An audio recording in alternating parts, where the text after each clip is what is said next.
Hello and welcome to today's show. In today's show we're going to mount an 18-watt LED light bar to a four-wheeler that has absolutely no electrical or mechanical provisions to do so.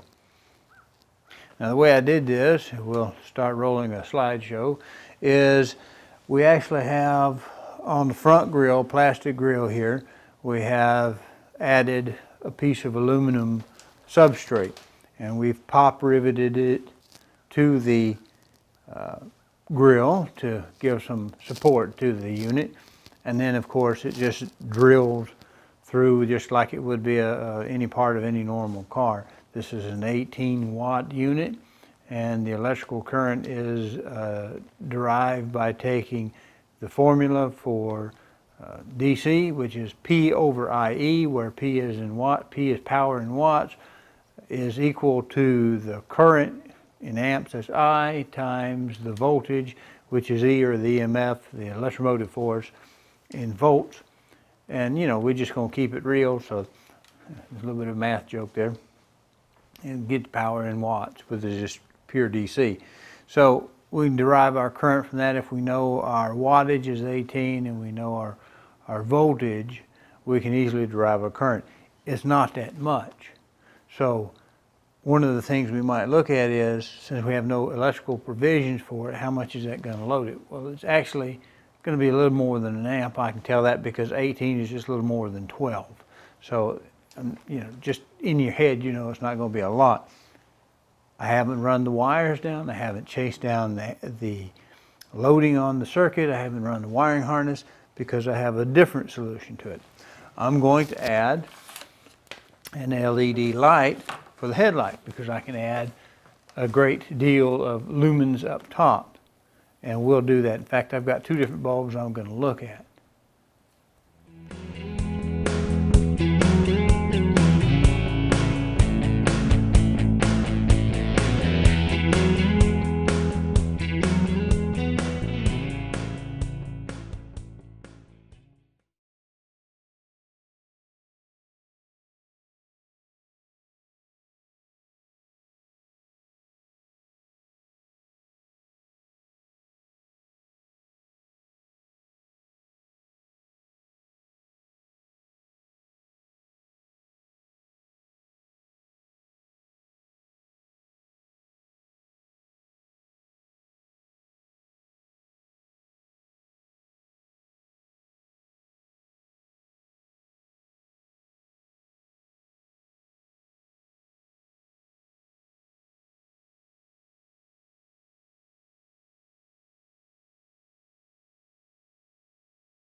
Now, was that more information than you thought you'd ever need on automobile headlights?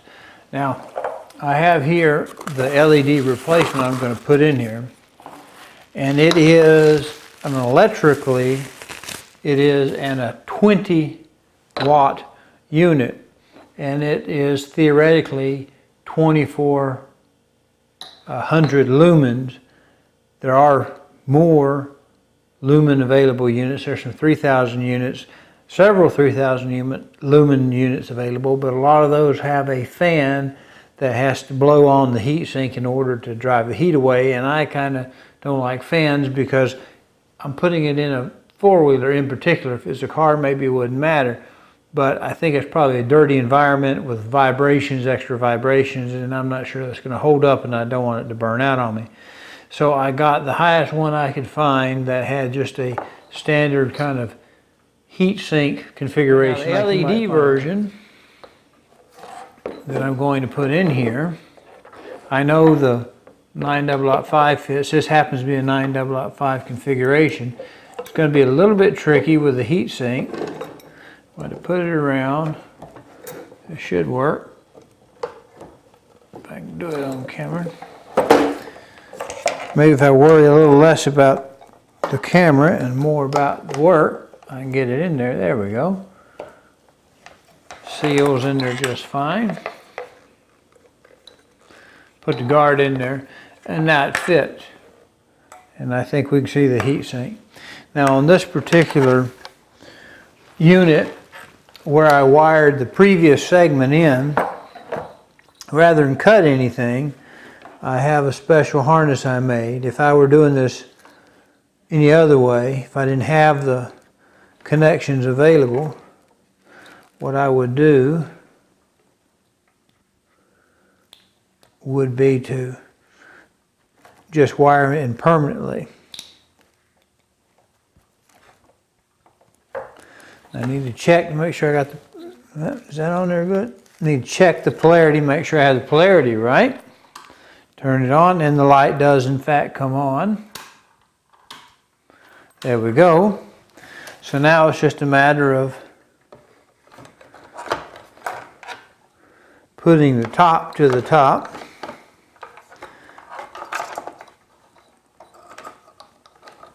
And putting it back together. It's essentially a plug-and-play.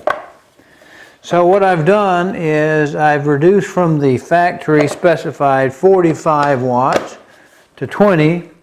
So that's 25 watts here, and the light bar that we'll show that segment on is 18 watts. So I have net reduced the electrical demand on the motorcycle, and we should be good to go for the long haul. That way I don't have to do any kind of circuit analysis, any kind of electrical analysis. And when I tied the light bar, the 6-inch light bar, 18 watt 6-inch light bar, I tied it into this circuit up here with this headlight, knowing full well that I was going to reduce the electricity. Now, the lumen, net lumen, can be a little bit debated. I don't have a flux meter. I don't have a light meter for this. But if this standard 9145 H10 light, I looked this up on a Sylvania, it says it's anywhere from 800 to 1,000 lumens depending on the actual bulb chosen, the actual 9145 45 watt bulb. And if this is 19, then I figure it's pretty close to 1,000 lumens more with this LED upgrade. Then I have, what, 1,000 on the light bar. So I figure that I've added 2,000 lumens, roughly, give or take, to the quad and cut the electricity. So we're going to put her back together, get her all buttoned up, and shine out. You know, raise the garage door. It's dark now. We waited to do this till it's dark, and we'll shine out that way and see how it looks.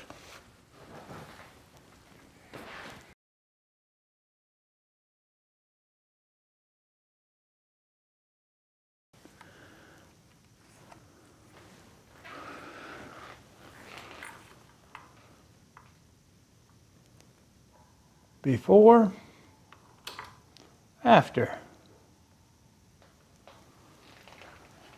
Go walk out there.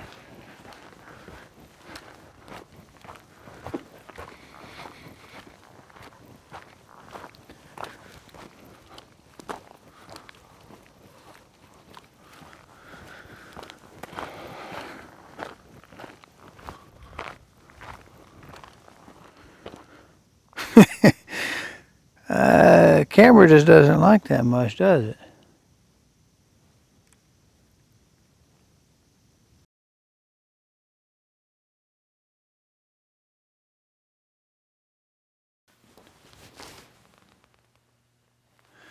Now here is what I call the failsafe bulb. I ordered two. One of them is 3,000 lumens theoretical and about 24 practical. This one is said to be about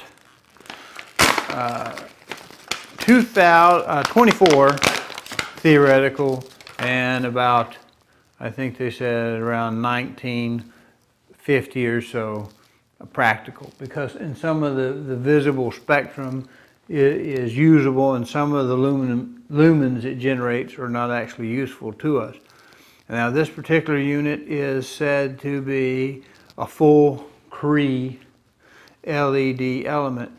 And people say, well, Cree is American. Well, they may be American, but of the approximate 5,000 patents I think I saw that they may have, about 2,500 already in the works, 2,500 already done. They license them out. So I'm sure all of these are manufactured overseas. But one of the characteristics I notice about a lot of Crees are they'll have the LED matrix in a white plastic substrate.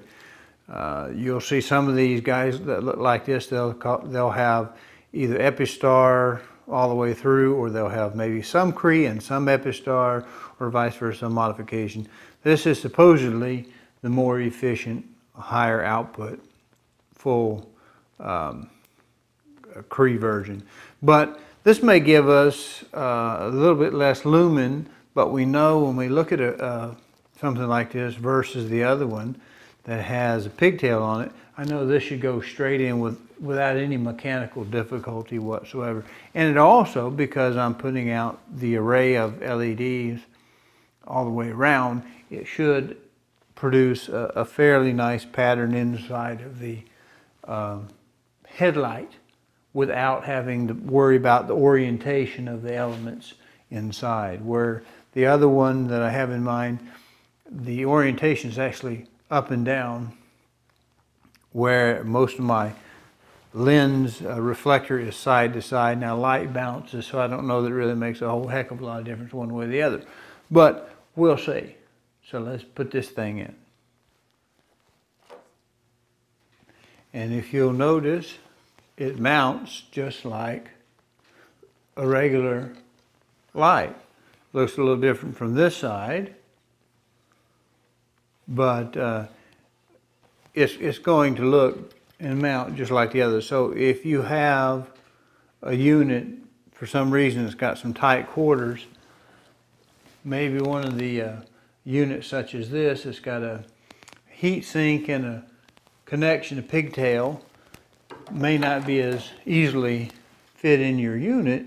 Something like this may actually be a desirable change, even if it's not quite as much lumen. And if you can see the inside of the reflector, you may not actually see much difference in functionality, and both of them being such a great step up from a conventional light.